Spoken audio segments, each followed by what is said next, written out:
አንድ እርምጃ ሳልራመድ አንቺን ይዤ ተነሳሁ፣ አንቺን ይዤ ተነሳሁ። እመቤቴ ዛሬም ባርኪኝ፣ ውዳሴሽን አበዛለሁ። የአምላኬ እናት ዛሬም ባርኪኝ፣ ውዳሴሽን አበዛለሁ።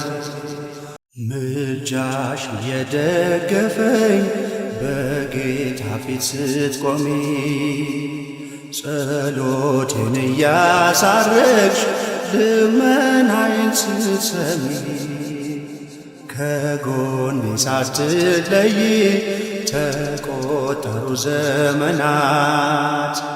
ይኸው ለዚህ ደረስኩኝ፣ ከእናትም በላይ ሆነሽናል።